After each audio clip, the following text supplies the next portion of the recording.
Hello सो मेरा नाम है देव और आप देख रहे हैं फैक्टिस्टिक। दोस्तों आज की वीडियो में बात करने वाले हैं भारत के इतिहास के टॉप 5 राजाओं के बारे में, यानी कि the top 5 greatest Kings of Indian history, जिनकी महानता पर दुनिया सलाम करती है। अगर आपके मन में भी यही सवाल है कि भारत के इतिहास के टॉप 5 राजा कौन से थे, तो इस वीडियो में उसका मैं आंसर देने वाला हूँ।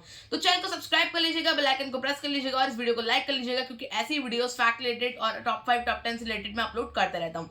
तो चलिए बढ़ते हैं वीडियो में आगे नंबर 5 के साथ। नंबर 5 पे आते हैं पृथ्वीराज चौहान। दोस्तों पृथ्वीराज चौहान दिल्ली के लास्ट हिंदू शासक थे। उसके बाद जो सल्तनत आई थी उससे पहले के लास्ट वो हिंदू शासक थे। दोस्तों इनकी वीरता के बारे में मैं आपको क्या ही बताऊं। आपने मूवी जरूर देखी होगी पृथ्वीराज चौहान की, जिसमें इनकी वीरता के बारे में सब कुछ बताया गया है।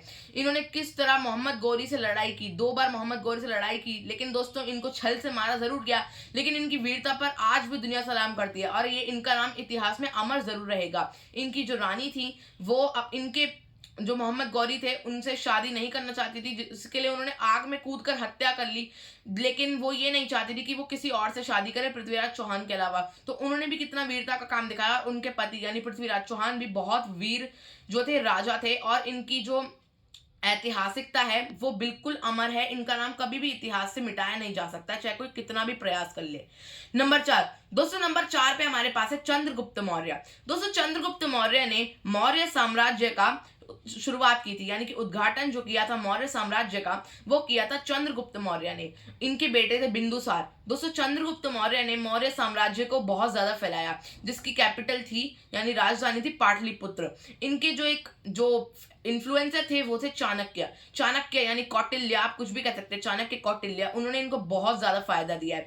दोस्तों चाणक्य ने अर्थशास्त्र लिखा था और वो चंद्रगुप्त मौर्य को उनका एम्पायर चलाने में बहुत ज्यादा हेल्प करते थे। हर चीज का हिसाब वही रखते थे कि कहाँ पे क्या यूज होना चाहिए और अच्छे से कैसे हम अपने साम्राज्य को बड़ा कर सकते हैं। और इन्होंने ही नींव रखी थी मौर्य साम्राज्य की और बहुत ग्रेट रूलर थे। इन्होंने भी लड़ाई लड़ी अपने पिता, दरअसल इनको राजा बनने का शौक तब चला चला था जब इनके पिता को सूली पर लटका दिया गया था। दरअसल एक दुष्ट राजा था जिन्होंने इनके पिता को बीच चौराहे सूली पर टांग दिया था, जिसके रिवेंज लेते हुए, जिसका बदला लेते हुए इन्होंने राजा बने और उसी राजा का वध किया और फिर इन्होंने मौर्य साम्राज्य की स्थापना की। और इस प्रकार से ये आते हैं नंबर 4 जो थे greatest Indian king of the Indian history. अब आते हैं नंबर 3 की तरफ। नंबर 3 पे आते हैं महाराणा प्रताप ऑफ मेवाड़। दोस्तों महाराणा प्रताप ऑफ मेवाड़ के बारे में आप जरूर जानते होंगे, भारत के इतिहास के सबसे वीर राजाओं में से एक है। इनके अगर आप इनके बारे में ना जानते हो, इनके घोड़े के बारे में तो आपने जरूर कहानी सुनी होगी, महाराणा प्रताप का घोड़ा चेतक।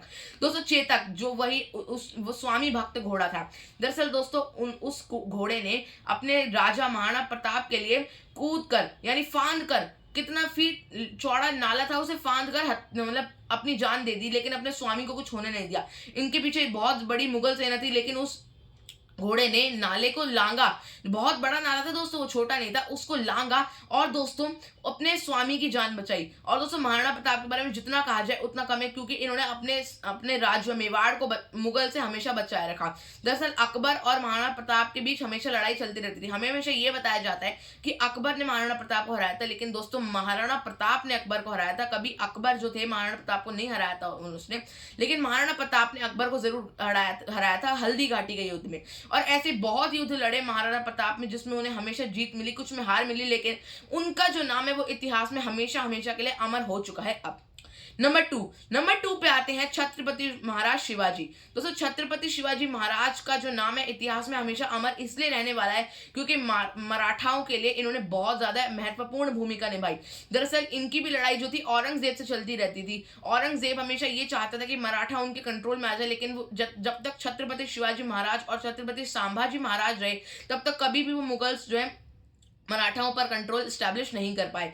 इन्होंने जो है मराठाओं के लिए इतना बड़ा किंगडम बनाया। इन्होंने पूरे डेक्कन पे जो है एक मार्च पास किया था। पूरे डेक्कन इनका हो चुका था, पूरा साउथ इंडिया में लगभग, और महाराष्ट्र का जो एरिया है, एमपी का जो एरिया, उस पूरे एरिया में जो है मराठास आ चुके थे। और जो मराठास थे ना दोस्तों, इतने ज्यादा शक्तिशाली थे कि मुगल एक भी बार मराठाओं को हरा नहीं पाए। और छत्रपति शिवाजी महाराज और अफजल खान की कहानी तो आपने जरूर सुनी होगी। अफजल खान उन्हें मारना चाहता था, लेकिन छत्रपति शिवाजी महाराज जो थे वो उन्होंने बुलेट प्रूफ वाली चीजें पहन रखी थी, जैसे कि कुछ बहुत मजबूत जैकेट और उसके अंदर एक कवच रख रखा था जिससे वो उसे नहीं मार पाए। लेकिन दोस्तों, जो छत्रपति शिवाजी महाराज है, मुंबई जैसे महाराष्ट्र जैसे एरिया में पूजे जाते हैं, इनकी जो जयंती भी मनाई जाती है, और दोस्तों इसलिए ये आते हैं हमारी लिस्ट में नंबर 2 पे। और अब बारी है नंबर 1 की। नंबर 1 पे आते हैं अशोक। दोस्तों Ashok the great, Ashok the महान रूलर ऑफ इंडिया। दोस्तों जो अशोक थे ना, दरअसल इनके बारे में जितना कहा जाए उतना कम है। इन्होंने भी, ये भी मौर्य साम्राज्य के ही थे, लेकिन दोस्तों दरअसल पूरे इंडियन सब कॉन्टिनेंट पे एक समय पर इनका रूल था। पूरा का पूरा इंडियन सब कॉन्टिनेंट, अफगानिस्तान ले लीजिए आप, नेपाल ले लीजिए आप, बांग्लादेश ले लीजिए आप, म्यांमार ले लीजिए और आप पूरा इंडिया ले लीजिए, इतना बड़ा रूल हो चुका था अशोक का। और दोस्तों हमारे जो सिक्के होते हैं, हमारा जो सिक्का होता है और जो फ्लैग होता है, उसमें भी अशोक चक्र आपको मिल जाएगा। अशोक चक्र उसमें भी पाया जाता है, वो अशोक जी के निशानी है। और दोस्तों सारनाथ में उनका स्तंभ भी आपको मिल जाएगा। और दोस्तों कितनी चीजें हैं अशोक के बारे में दरअसल। लेकिन इन्होंने बुद्धिज्म को बाद में स्प्रेड किया, क्योंकि दोस्तों कलिंग की जो आपको लड़ाई याद होगी, कलिंग की जो लड़ाई थी उसमें 1 लाख से ज्यादा लोग मर चुके थे। इसलिए इनको बहुत बुरा लगा कि इतने लोग मर रहे हैं, इससे बढ़िया मैं लड़ाई छोड़ दूं। इन्होंने फिर युद्ध को छोड़कर बुद्धिज्म को अपना लिया था और बाद में एक बुद्धिस्ट मॉन्क बन गए थे। और अगर आपको आज की वीडियो पसंद आया तो वीडियो को लाइक जरूर कीजिएगा, चैनल को सब्सक्राइब अगर अब तक नहीं किया तो कर दीजिएगा दोस्तों, और बेल आइकन को प्रेस कर लीजिएगा। हम मिलते हैं आपसे नेक्स्ट वीडियो में कुछ नया बताते हुए, तब तक के लिए जय हिंद, जय भारत।